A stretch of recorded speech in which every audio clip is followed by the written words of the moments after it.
Muy buenas noches, queridos familiares de Refugio Zabala TV. Estamos otra vez con un invitado muy especial que nos va a acercar a Dios. Ya sabéis que ese es el objetivo de este canal, estar más cerca de Dios en un mundo precisamente que ha renegado de Dios. Es una gran contradicción, ¿verdad? Pero es así.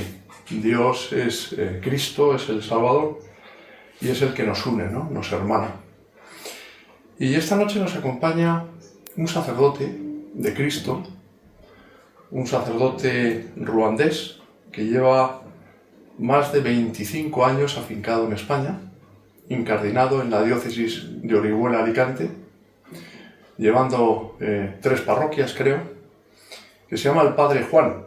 No me atrevo a pronunciar su apellido y le dejo que a él que lo haga. Padre, muy buenas noches, ¿qué tal? Buenas noches, muy bien, muy bien. ¿Cómo se llama usted? Me llamo Juan Berkmans. Berkmans. Y el apellido neerlandés de un sacerdote que estuvo evangelizando mi país y luego era el amigo de mi padre. Mi padre me dio su apellido, su nombre y apellido Juan Berkmans, y deseando que su hijo en un futuro sea sacerdote. Anda. Y fue su idea. Eso le iba a preguntar a usted, padre. ¿Cómo surge la vocación sacerdotal? La vocación sacerdotal, me he sido criado en una familia cristiana. Mi madre, mi padre eran cristianos y que frecuentaba y a la parroquia, la misa dominical no fallaba nunca. Y yo era monaguillo de la parroquia desde que cuando era niño y me gustaba. ¿Esta parroquia cómo se llamaba? Crete Congonili. ¿Qué significa? Crete Congonili. Es donde se divide el agua del Nilo y el agua del río Congo. Por eso se llama la cresta de Nilo y Congo. ¿Y usted, estamos hablando de Ruanda? De Ruanda. Bien. Sí. ¿Usted decide ser sacerdote con qué edad? Bueno, decidir es muy difícil de decir, porque yo me gustaba ser sacerdote. La vocación se va y vuelve, va y vuelve. ¿Desde pequeño le gustaba? Desde pequeño me gustaba. Y en el seminario mayor, después del tercero de teología, es cuando ya vi que yo iba a ser sacerdote, no tenía otro camino. ¿Y lleva como sacerdote cuántos años? Me ordené el día 18 de julio de 1993. 93. Llevo 31 años de sacerdote. Son palabras mayores. Mayores. Me estoy haciendo mayor ya. Bueno, mayor por dentro, que eso es lo importante, ¿no? Sí, muy importante, la madurez. Claro, usted ha vivido episodios terribles en su país. La guerra en Ruanda, Sí. año 1994, Sí. ¿no? Usted sale de Ruanda y se va a un campo de refugiados con 60.000 personas, Sí. en chozas de plástico, Sí. en unas condiciones infrahumanas. Sí. ¿Qué recuerda usted de entonces? ¿Está recién ordenado sacerdote usted? Sí, yo recién ordenado sacerdote y lo que la gente no sabe es que la guerra se había empezado en 1990, cuando los rebeldes atacaron desde el norte del país, de Uganda, y donde dejaba la tierra roja, y porque mataba muchísimo. Y en Kigali, había la capital, te encontraba con muchos refugiados y otros refugiados que estaban recibidos en las familias y a través de todo el país porque habían huido sus tierras. En 1994 es cuando ya mataron al presidente y con un misil que dispararon su avión cuando salía de Tanzania en las negociaciones de paz, aterrizando a Kigali. Es ahí cuando ya lo mataron, y esta matanza, y es la matanza que ha explotado las matanzas en Ruanda era genocidio. Y muchos años antes había matado también con un golpe de Estado al presidente Hutu en Burundi, y que hacía poco que había sido elegido presidente democráticamente de Burundi. Y Burundi y Ruanda tenemos la misma historia y mismos problemas. Y eso también contribuyó a que en Ruanda haya también las matanzas. Bien, mi experiencia en esta catástrofe de la guerra es una experiencia dolorosa. En primer lugar, ver el valor del hombre. El hombre no es nada, somos un soplo y que pasa. Y he descubierto el valor del hombre.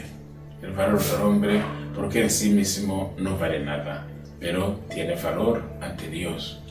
Es decir, esta experiencia negativa y positiva de el valor del hombre que no tiene valor en sí mismo, y luego ver a Dios en comparación, viendo a Dios desde el hombre. Si no es Dios, nosotros no somos nada. Es la primera experiencia.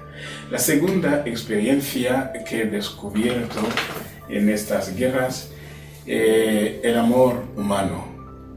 He visto de verdad de gente que ayudaba a otra sin interés. Y he descubierto el amor de las madres a los hijos. Por ejemplo, en el tiempo de la huida, veía una madre con un niño en la espalda y otro arrastrándolo, y en la cabeza llevando una pequeña comida para dar a sus hijos. En ningún momento he visto una madre que haya abandonado a su hijo, y a pesar de las dificultades. Y he descubierto el amor de las madres hacia sus hijos, incondicionalmente. Y esto me ha instruido.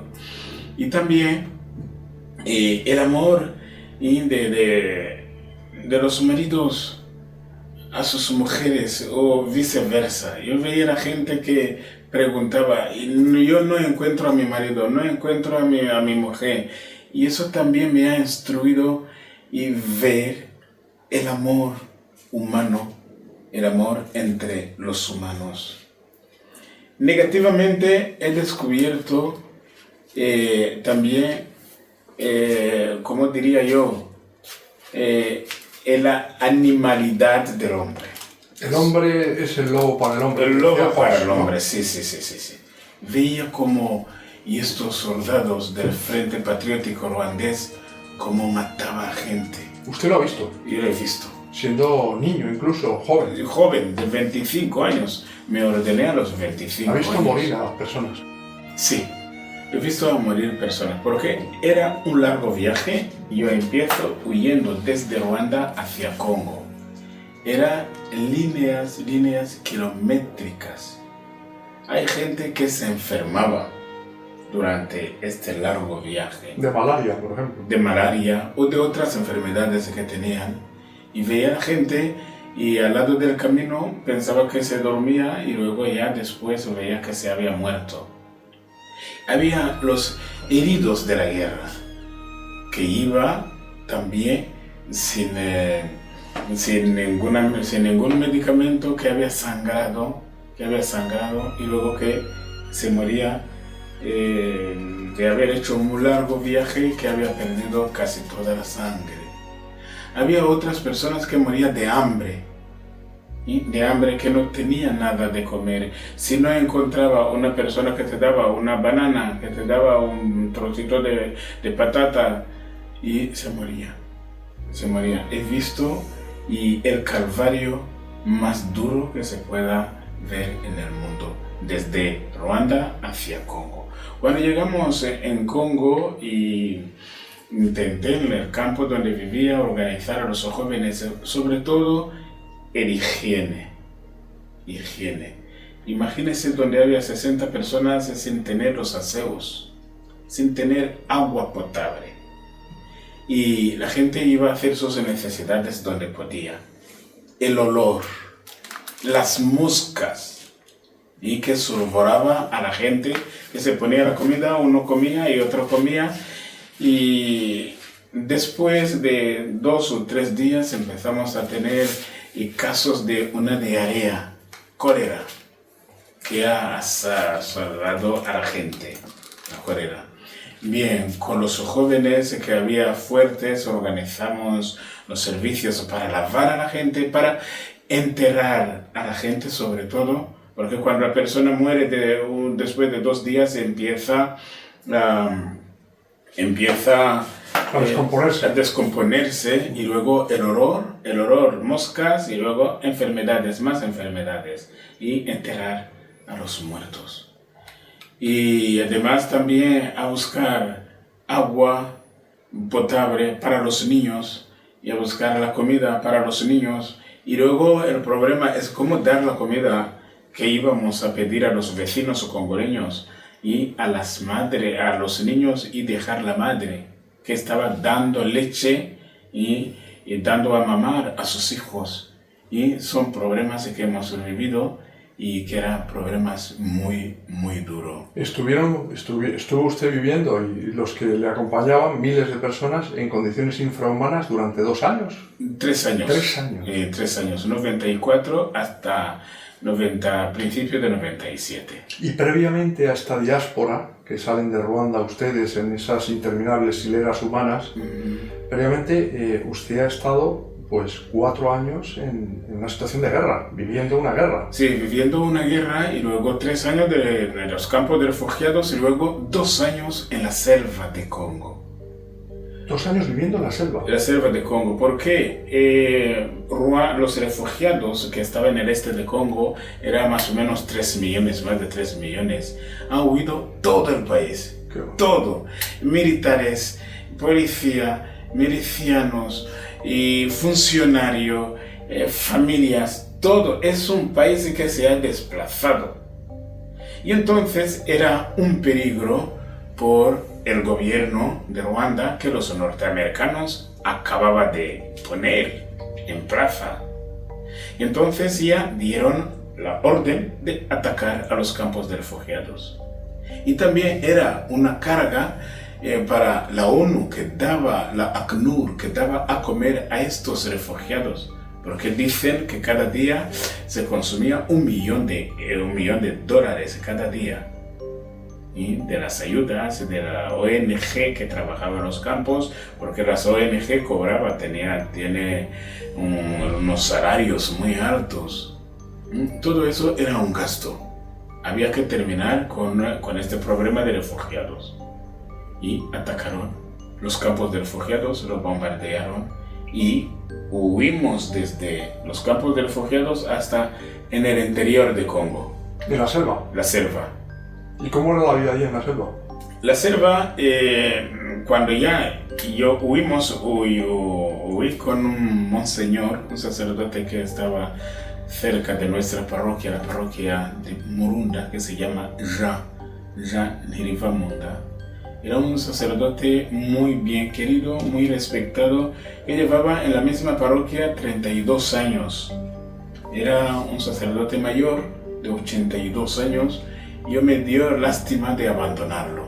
82 años en África es como años. 120 años en Europa. En Europa.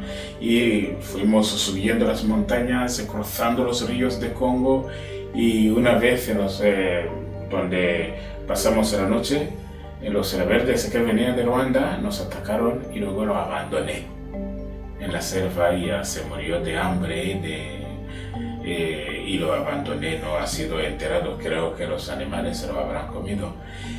Y entonces, como los más rápidos había corrido mucho, llegaban lejos. Hay algunos que llegaban al centro de Congo, en la ciudad de Kisangani, había otro que estaba en Tingi-Tingi, y por ejemplo, un hermano mío, y después de 5 años había llegado a Congo-Brazzaville. Y mi hermana pequeña estaba en Angola. Es decir, nos dispersamos. ¿Cuántos hermanos son ustedes? Éramos 10. 10 hermanos. 10 hermanos. 12 murieron en la guerra y nos quedamos ahora 8.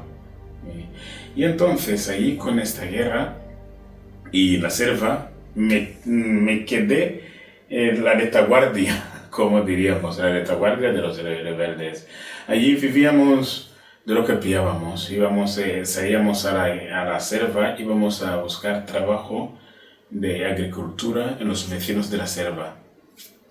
Y volvíamos a la selva. Cuando atacaba otra vez, huíamos más en el interior de la selva.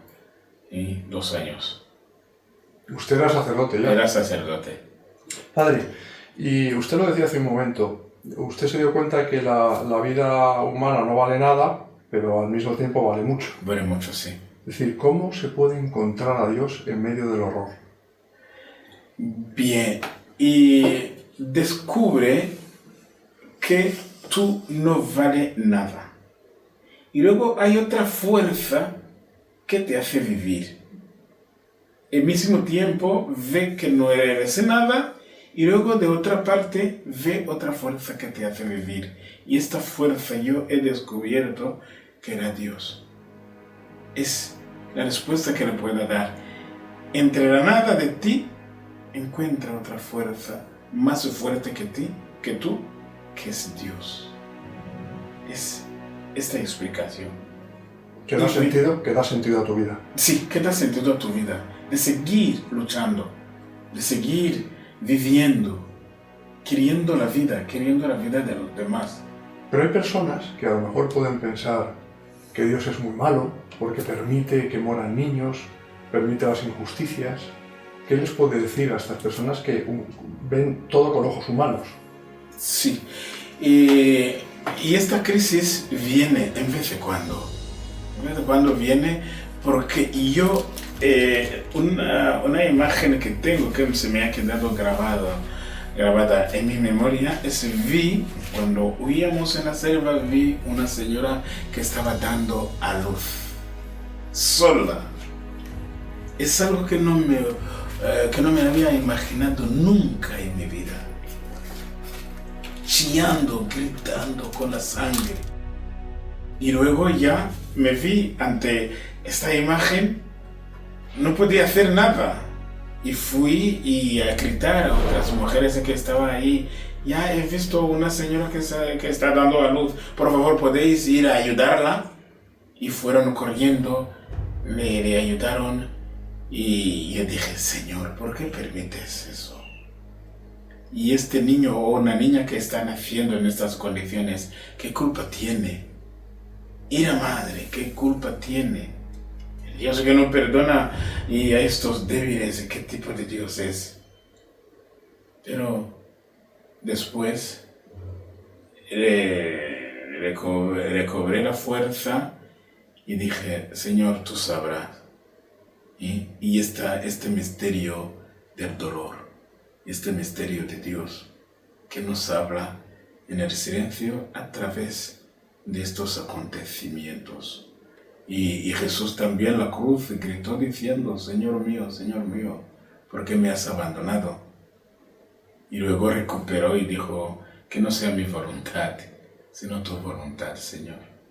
Y el misterio del sufrimiento, el misterio de la muerte, y allí científicamente no llegamos a comprender el porqué, pero creemos, hay otra fuerza y en estas situaciones, y esta fuerza es Dios. Es impresionante la fe, ¿no? Sí. Es lo que nos falta precisamente, sí, la fe. Sobre todo en Occidente. Sí. Hay una crisis de fe. La crisis de fe de Europa yo la defino como han encontrado su Dios. O sus dioses. Sus dioses. Cuando lo tiene todo. Tiene tu seguro, tiene tu casa, tiene tu trabajo, o tiene tu pensión, tiene tu familia estable. ¿Qué más se necesita? Es eso. Piensa que lo tiene todo. Y luego Dios es algo viejo de la historia, algo que nos ha contado en la historia. Y que no te hace falta. Y que no te hace falta para vivir.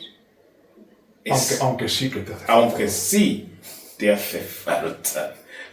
Cuando ya llega en el momento de estar en la cama del dolor y ve que todo lo que tenía ya no te sirve, dice, Padre, reza por mí. ¿Podemos hacer rezar juntos? Me lo dice, yo soy el capellán del hospital. Yo digo, sí, ahora he comprendido que ya le hace falta a Dios. Le hace falta a Dios. Cuando ya ve que no tiene por dónde agarrarte, eso es cuando ya dice, me queda Dios. Ahora me voy a acercarme a Él. O sea, solo nos acordamos de Dios cuando truena. Cuando truena, sí. En Santa Bárbara, cuando truena.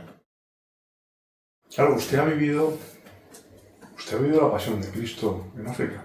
Sí, con otras personas, la hemos vivido. Y en propia carne, o sea, sí, no habla porque lo ha oído de oídas o la teoría, usted lo... No, yo lo he vivido con Él, en la cruz. Y subimos una montaña muy alta, no me acuerdo cómo se llama. Gólgota. ¿Y cómo sería Gólgota? Y estaba con Monseñor Monseñor Jean, y me dijo, ya ahora comprendo la sed de Cristo en la cruz. Y me dijo, ahora comprendo la sed de Cristo en la cruz. Monseñor tenía 82 años. 82 años. Y subía a la montaña. La montaña. Cuando ya hay la guerra, cuando una bomba explota detrás de ti, ya donde no hay fuerza, intenta de encontrarla, esta fuerza y para poder escapar. Y luego la miseria, ver los niños cuando ya dispara, cada uno salva su vida. Hay a veces que las madres olvidan, se pierde con sus hijos. El niño corre por allá, la madre corre por allá. Y luego después había muchos niños no acompañados, muchísimo. Que vivía ya comiendo las hierbas, comiendo todo lo que encontraba porque habían perdido sus padres. Y la guerra es lo peor de los peores que pueda vivir el ser humano. La guerra. Pero no lo aprendemos. No. A lo largo de la historia. Más guerra. Queremos más guerra. Queremos más guerra. Mira las guerras que hay ahora.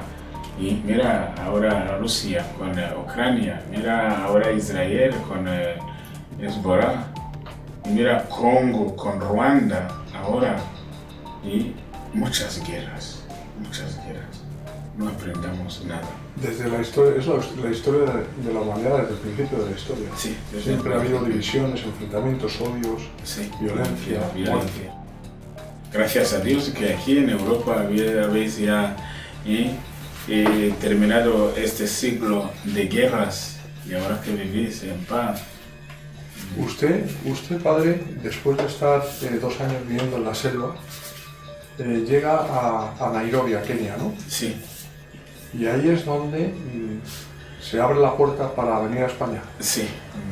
Y yo vi que la vida allí en la selva era una vida muy difícil. Y luego hice la aventura de salirme de Congo, pero pasando por Tanzania. Tanzania también que había echado a los refugiados ruandeses. Pero como mi padre era congoreño y yo sabía hablar Swahili, la lengua que se habla en Congo, y luego los años que pasé en los campos de refugiados y sabía hablar Mashi, la lengua, un dialecto que se habla alrededor de los campos de Bukavu donde nos encontrábamos, y había perfeccionado mi Swahili, había perfeccionado mi Mashi, y pude pasar como congoreño. Y fui a Tanzania, desde Tanzania fui a Kenia. A Kenia viví más o menos 1 año. También fue una contradicción de vida desde la selva y llegar a la ciudad de Nairobi. Nairobi es una ciudad como una ciudad europea. Allí tuve suerte, los padres blancos y me recibieron en su convento y estuve viviendo hasta que me vine aquí. ¿Y cómo fue entonces la posibilidad de venir aquí a la diócesis de Orihuela, Alicante? Había trabajado en los campos de refugiados con la Cáritas España. La Cáritas España, y una de las religiosas que me ayudó, trabajaba con ella en los campos de refugiados de la Congregación de Jesús, María y José. Y cuando llegué a Nairobi, porque todo el mundo pensaba que me había muerto, porque ahí en la selva, y el trabajo, los más fuertes que hacíamos era el trabajo de enterrar a los muertos, sin medicamento, sin nada. Menos mal que llovía y luego teníamos agua para lavarnos y para beber, y si no, no había nada. Comer mal, y comíamos muy mal.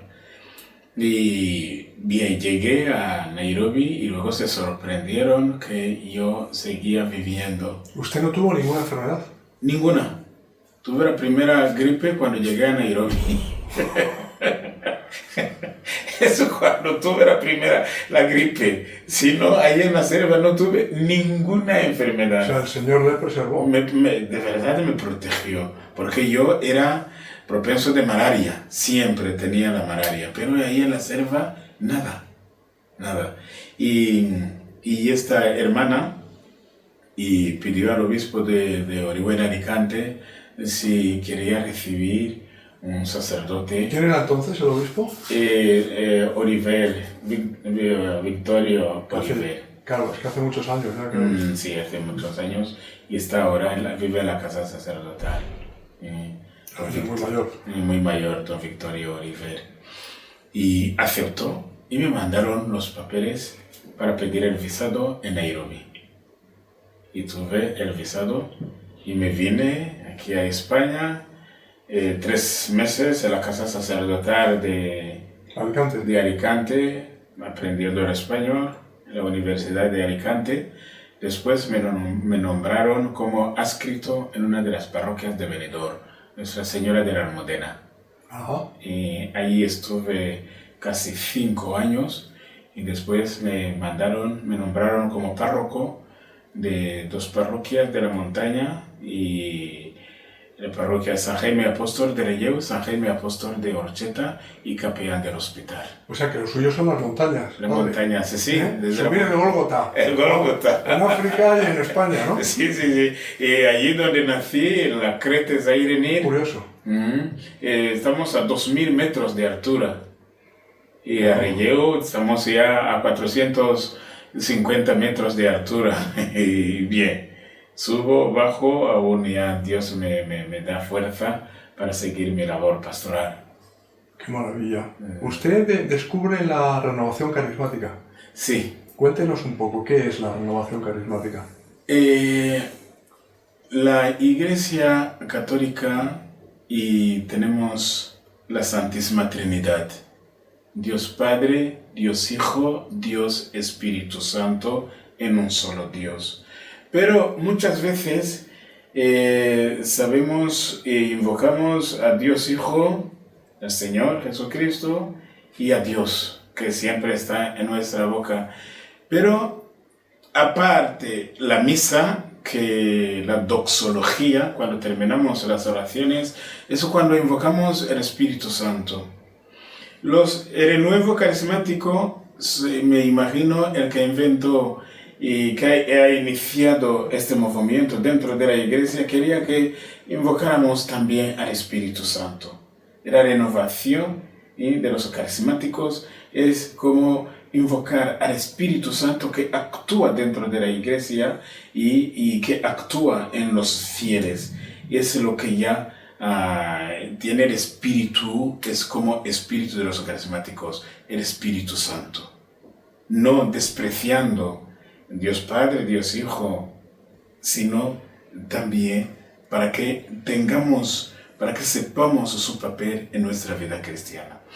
Y yo conocí a los carismáticos cuando estaba en el seminario mayor, y veíamos, además de invocar al Espíritu Santo, nuestras oraciones como íbamos a hacer el apostolado en la gente que vivía alrededor del seminario y rezando con ellos y ayudando, ir a cultivar para ellos, dando algo que necesitaba, lo poco que teníamos, compartir con estos hermanos. Y llegué a ser sacerdote también. Mi parroquia, mi primera parroquia, tenía un grupo de los jóvenes del Espíritu Santo, de los carismáticos, que son ellos que daban la vida a la iglesia, a la parroquia. Les ayudaba, le llamaba para ayudar a un pobre, para construir una casa de un pobre que se había caído. Allí estaban. Y a animar la misa, que hay un bautizo, quería un carismático para cantar, ahí estaban. Porque eso también es muy de África, ¿no? Sí, bailar y cantar. Y cantar, eso, ¿no? sí, animar la misa y estar presente, y los carismáticos estaban. Y es así que conozco a los carismáticos. Y en Nairobi también, el poco tiempo que viví allí, también me unía a los carismáticos, aunque no comprendía su lengua, pero iba a rezar con ellos. Llegando aquí a España, es cuando en Benidorm hay una parroquia, Nuestra Señora del Mar. Sí. De Benidorm había un pequeño grupo de los carismáticos. Iba cuando tenía tiempo y a rezar con ellos. Pero ahora el grupo no existe, era de personas mayores, y ahora los carismáticos hay pocos. Y usted ha conocido también a un sacerdote muy carismático, de la renovación carismática, ¿no? Sí. Y lo he conocido. Y ¿cómo se llama él? James Manjakar. James Manjakar, yo lo seguía en internet, es decir, medio de comunicación, y luego lo invité y por suerte aceptó de venir a predicar en mi parroquia. Y estuvo mucha gente que también fue un bien para mi parroquia y los feligreses. ¡Qué maravilla! Sí. ¡Qué maravilla! Padre, y usted, claro, ese shock que experimenta entre la realidad en Ruanda, el horror también de los campos de refugiados, la vida terrible en la selva, cuando llega a Nairobi, que es como una ciudad europea, ¿verdad? Sí. Cuando llega a España, Alicante, también se produce, ¿no? Sí, este cambio brusco de la cultura y de lo que yo viví y otra realidad que iba a vivir. Pero en primer lugar, ya me he tranquilizado un poquito. Estaba un rebelde en mi interior y que pensaba que no existía gente buena después de lo que viví, y que estábamos ya, porque teníamos, además de esta experiencia de Dios, y teníamos el odio. Yo tenía el odio hacia los europeos. Tenía odio. ¿Por qué? No hay un país africano, menos como Ruanda, que pueda mantener una guerra clásica con bombas, con disparos, que pueda resistir 1 año, 2 años peleando. ¿Dónde viene de este dinero? El dinero viene de Europa, viene de América. Yo, de una parte, tenía la curiosidad de ver esta gente que financia las guerras, que quiere matar a los africanos. ¿Sabe cómo cuesta la guerra? Es algo incomprensible ver lo que vale la guerra. ¿Usted pensaba entonces que no había gente buena en Europa? En Europa. Y todo estaba contribuyendo para las guerras en África. Hasta que llega a Alicante. Hasta que llego en Alicante. Y se da cuenta que hay personas que son buenas. Muy humilde, muy cristiana, que tiene de verdad pena de lo que se vive en el mundo, que sufre también la guerra. Yo vi cuando llegué aquí esta guerra de Irak, como la gente y de una parte quería apoyar la guerra y otra gente que no quería la guerra, que se manifestaba, que hablaba con ella y luego decía, ay, esta guerra, si pudiéramos parar esta guerra. Y gente buena, gente que ignorante como nosotros, que no sabe por dónde se fabrican las guerras, cómo se financia la guerra, Y eso es la primera cosa que se me curó aquí en Europa. Al mismo tiempo que está diciendo esto, padre, al mismo tiempo me imagino que se habrá dado cuenta de que aquí nos quejamos mucho por tonterías. Sí. Sí. Cosa que en África no sucede, No. por razones obvias. Sí, de verdad, ver y uno me veía, bueno, eso lo agradezco muchísimo, yo me veía una vez vestido de un t-shirt, es la camiseta de publicidad. Ah, Un señor me vio y le presentaron ese nuevo sacerdote que tenemos y me saludó, hablaba un poquito de español, me dijo, qué lástima. Ven, mañana te llevo a Alicante, te compro la ropa y para que vayas vestido como otros curas. Fuimos a la tienda de objetos religiosos, me compró creo que 10 camisas.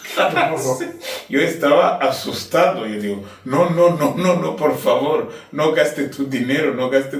Digo, no, lo que tú quieras. Fuimos a ver los pantalones, me compró 5 trajes, me compró los pantalones de no sé cuánto.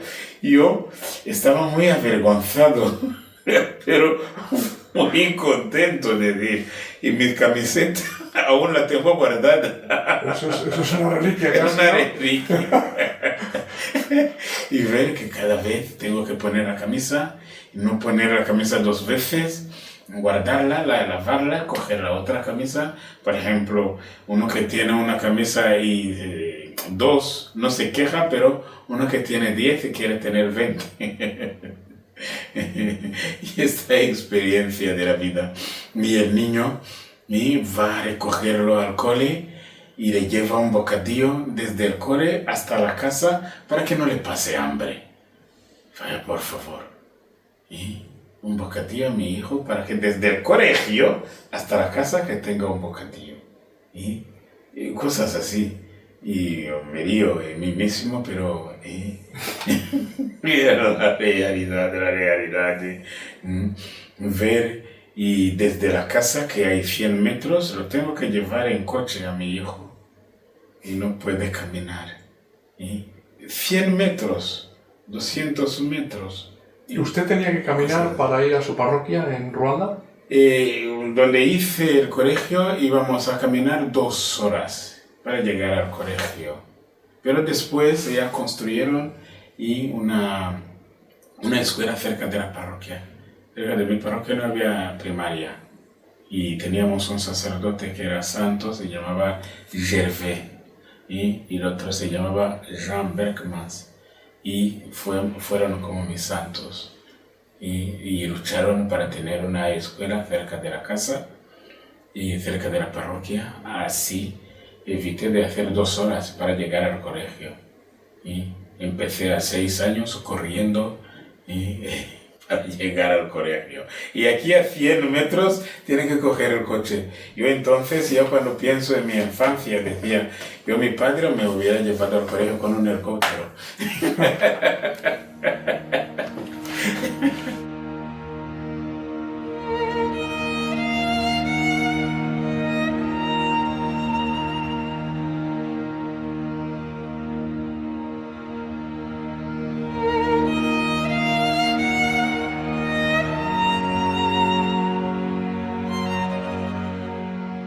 Padre, usted que ha vivido tan cerca de la muerte, Sí.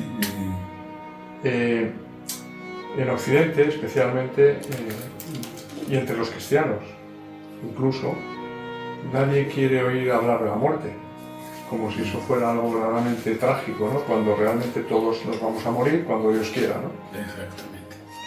¿Nos puede hacer algunas consideraciones sobre la muerte? ¿Hay que tenerle miedo? ¿Usted la ha visto de cerca? No, la muerte la llevamos en nuestro cuerpo. La llevamos en cualquier momento, en cualquier circunstancia, en cualquier lugar. Puedes morir. Porque la muerte la llevamos. Es una realidad.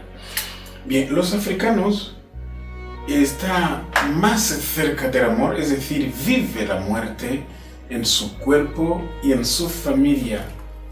y en su carne. Imagínense, me pregunta por qué los africanos tienen muchos hijos. Después de reflexionar sobre esa realidad, es para que si tienes 5, se te muere 2, te quedas con 3. La vida no es segura. Mueren niños, mueren los padres, mueren los abuelos, mueren. Entonces, para luchar en contra de la muerte es tener estos muchos hijos. Que se te muera alguno, que se te quede algunos. Y estas guerras que la guerra mata a los jóvenes. A partir de 15 años hasta 30 años, esos chicos que saben correr, que saben saltar, son estos soldados. ¿Sí? La carne del cañón que muere. Y la persona está acostumbrada a vivir con la muerte. Y entonces esto ha creado el sentimiento de que la muerte no hay que temer, no hay que tener miedo a la muerte. En cualquier momento puede venir. Y cuando muere la persona donde se hacen ceremonias, no se hacen ceremonias de duelo, se hacen ceremonias de alegría. Se ha ido, nos ha adelantado en la otra vida. Es el sentido de la muerte en muchos países de África. Y va irando a la ceremonia, a la misa. Muchas veces el sacerdote va a la casa del difunto para hacer la misa y después se lava las manos y luego comen y beben en memoria de esta persona que se ha muerto. ¿Por qué no lo considera como penado? Lo considera como la persona que se ha ido a la otra vida, emigrada. Es así que se vive la muerte. Bien, aquí se vive otra realidad de la muerte. Sí que la muerte es una separación drástica que causa dolor, que causa lágrimas. Pero aquí están acostumbrados a ver la muerte de una persona mayor, muy mayor, muy mayor. Claro. Y aún lloramos a la persona mayor porque es una separación, sabe que no lo volverá a ver. Pero no le considera como el cambio de vida. Se ha muerto ya. Se ha muerto ya. Es la diferencia. La falta de fe. Falta de fe. Falta de fe. Pero para los que creen, la muerte es el cambio de vida. Cambio de sitio. Y hay muchos que me dicen, yo he convivido bien con mi padre, con mi madre. Padre, no quiero que celebre la misa triste. Celébranos una misa alegre. Porque está con su Señor, está con su Dios. Siempre estaba rezando un rosario. Siempre ha ayudado mucho a la iglesia. Siempre ha estado junto con Dios. Ahora ya se ha ido a encontrarse con sus antepasados, a encontrarse con su Dios. No nos celebre la misa triste, celébranos una misa alegre. Usted, que es capellán de hospital, sí, ¿ha presenciado alguna conversión? ¿Alguna persona que en el lecho de muerte? Sí, muchísimas conversiones. Porque nosotros cuando entramos en el hospital, yo me digo, especialmente yo no voy triste para compadecer con el enfermo. Yo voy como una persona alegre que le lleva la alegría. ¿Cómo está? Un chiste.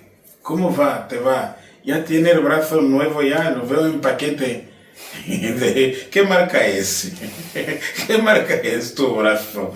Y así, a partir de ahí, sonríe. La marca es un Mercedes. A ver, una pareja que me di con el coche, creo que es un Mercedes o un Ferrari. Y a partir de ahí, hablar. Y hay gente que me dice, gracias, Padre, me has devuelto la vida. Y ahora ya creo más que la vida, hay otra realidad de la vida, vivir en el dolor, en la fe. Y otra me dice, Padre, ¿me puede confesarme? ¿Me puede dar la comunión? Y gente que llevaba años y años, y luego ve allí, yo quiero acercarme a Dios. Y gente, mucha gente. Y no es lo mismo, por ejemplo, padre, ver morir a una persona creyente que a una persona que no cree. Una diferencia muy enorme. La gente que cree. Y hay una persona, bueno, más de una, que me ha dicho, mira, mi mujer se ha salido. ¿Me puede confesarme y darme la unción de enfermo? ¿Por qué quiere que tu mujer no esté? Mi mujer es muy miedosa. O mi marido muy miedoso. No cree. Yo que creo, quiero estar con Dios. Quiero estar en paz con mi Dios. Confiésame. Dame la comunión. Dame la extrema unción. Y ahora no la llamamos la extrema unción, se llama la unción de enfermos. Y se la administro. Y tan contento ver que se va a ver a Dios. Y hay otro que ya una catástrofe y que muere, no quiere ver a nadie. Y ver al sacerdote es ver la muerte. ¿Quién te ha hecho entrar aquí? ¡Sal, fuera! Y nosotros corremos, pero gracias a Dios no hay muchos de esos. No hay mucho. Hay gente, nosotros, yo por lo mío, yo no invito a la gente que le demos la unción de enfermo, que le demos la comunión, que le confesemos. No, es el amor de Dios que te llama. Si no lo tiene, no lo tiene. Tú sabes quién soy, que soy un sacerdote delante de ti. Sabes lo que te puedo ofrecer. Si no me lo pides, yo no te lo doy. Claro. La libertad de los hijos de Dios. Porque Dios nos ha creado libre. Ámame como tú quieres. No me ames como yo quiero que me ames. Es mi principio. Padre, antes estaba visualizando, ¿no? Cuando comentaba a esa mujer que usted ve que está dando a luz en la selva y va enseguida a pedir socorro a otras mujeres para que la asistan en el parto, ¿no? Sí. ¿Cuál es el recuerdo más doloroso de su vida? El recuerdo más de mi vida, más doloroso de mi vida, es que no he podido enterrar a Monseñor Juan. No he podido enterrarlo. Lo he abandonado. Es una espina aún que tengo en mi corazón. Pero lo ha abandonado porque nos estaban disparando de todas partes. Hay que agotó, las circunstancias. Se agotó. Yo volví atrás, más disparos, y luego dije, bendígame, Padre. Me bendijo y luego salí corriendo. Lo dejé ahí sentado, lo veo donde estaba sentado. Y yo me digo, ¿qué es lo que hubiera hecho? No encuentro solución. ¿Por qué le ha abandonado? Quizás que hubieras estado a su lado y después de morirse y enterrarlo, ¿cómo? ¿Con qué? No tenía ni herramientas ni nada. Es un punto de interrogación que se me ha quedado grabado en mi corazón. Pero usted está convencido de que él está en el cielo. Él era una bellísima persona, un sacerdote. Dios no le dejó. Sí, no. Un sacerdote y de verdad ejemplar, que todos de nuestra diócesis tenían mucho respeto y mucho amor. Y a usted, claro, había una lluvia de disparos y usted aún así se acercó a él para que le bendijera. Sí. Porque en este momento hay la gracia del momento. Su vida estaba en peligro. En peligro. Pero aunque está disparando, piensa que vas a morir, pero piensa que no vas a morir. Si piensa que vas a morir, no corres. Te queda ahí movilizado. Había gente que dejábamos ya sentado, ya rendida, decía, ya, Señor, llévame. Pero al contrario, seguíamos corriendo, buscando por dónde escondernos.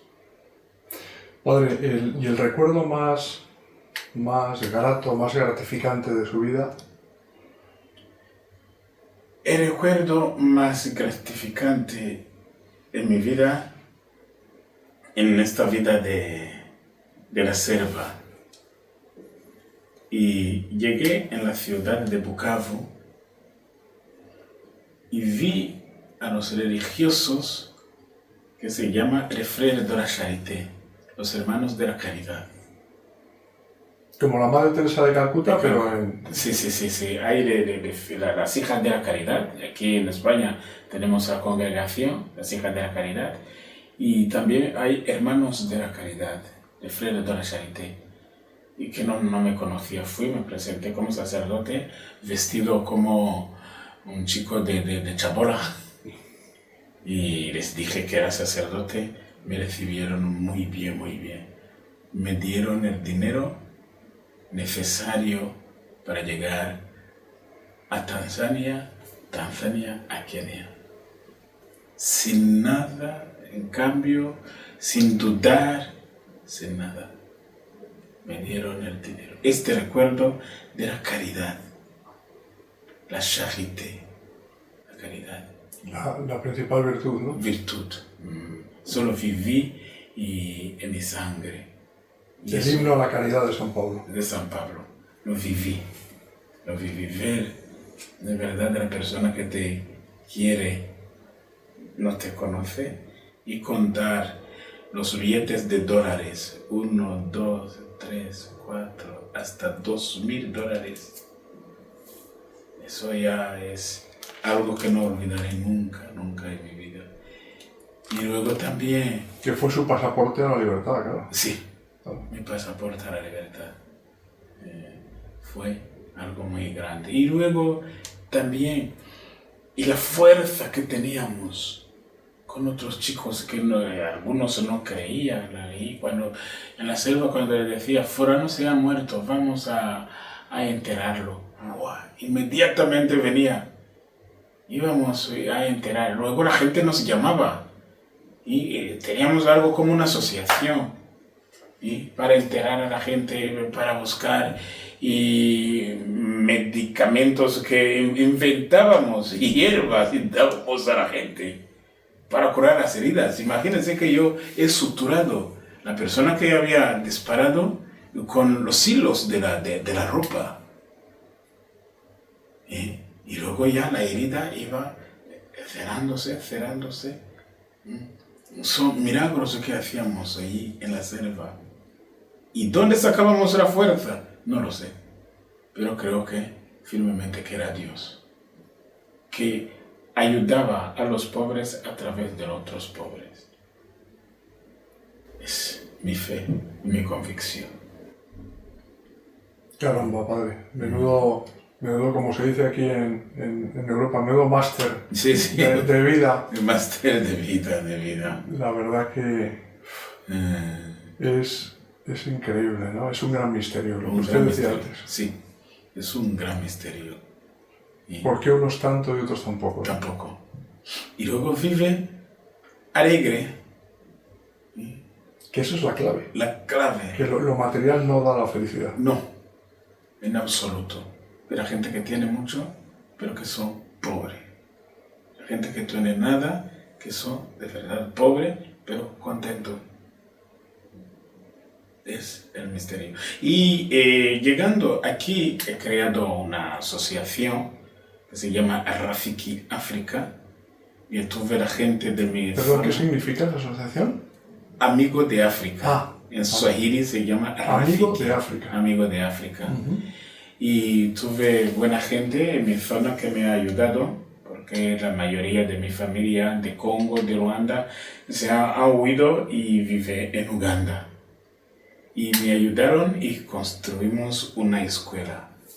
¿En Uganda? En Uganda, en primaria, secundaria. Ahora acabamos de llegar a 750 alumnos.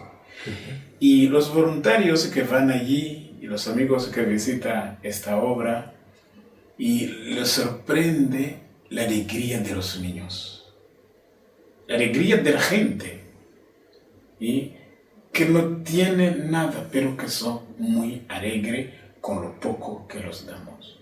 Padre, esta asociación ¿Puedes repetir el nombre? Que lo veamos sobreimpresionado en la pantalla. Sí, se llama Rafiki África.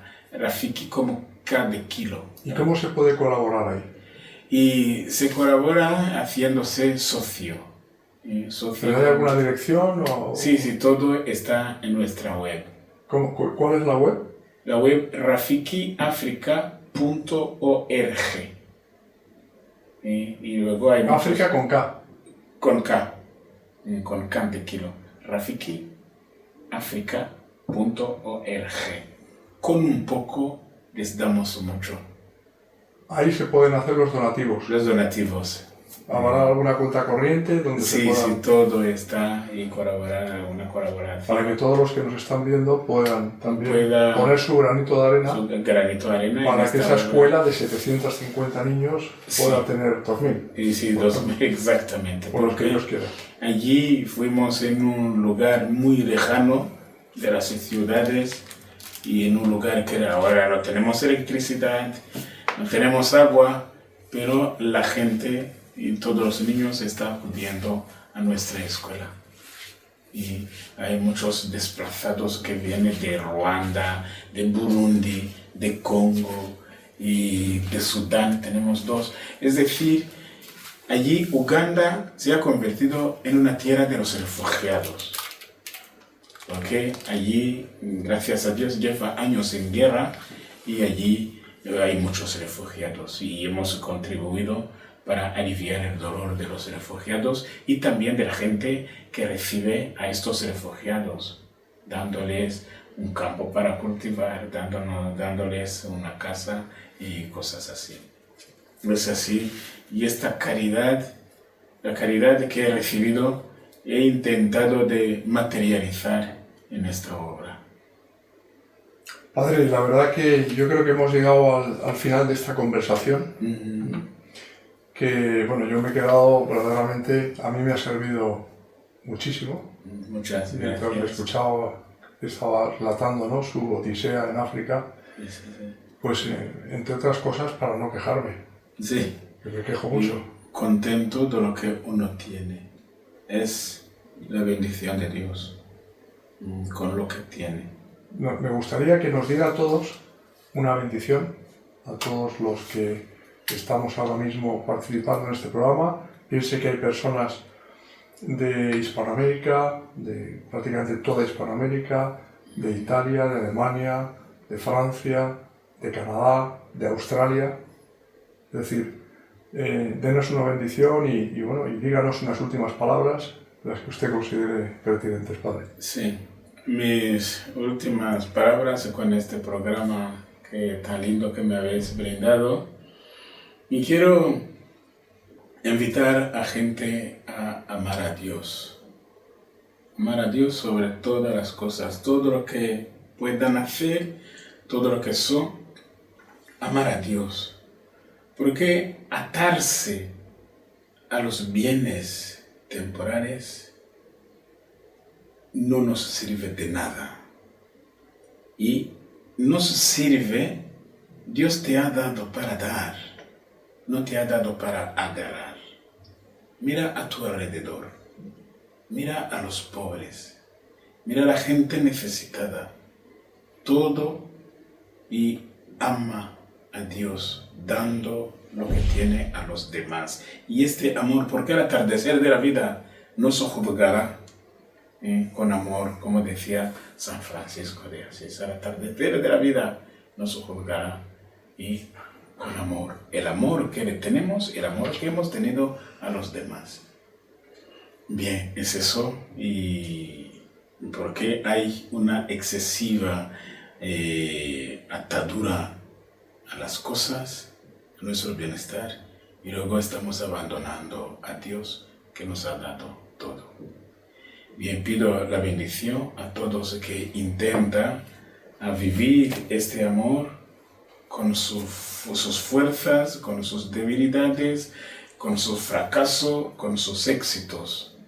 Que Dios del amor y de la misericordia y Dios de todo consuelo ilumine su rostro sobre todos nosotros y en el nombre del Padre y del Hijo y del Espíritu Santo.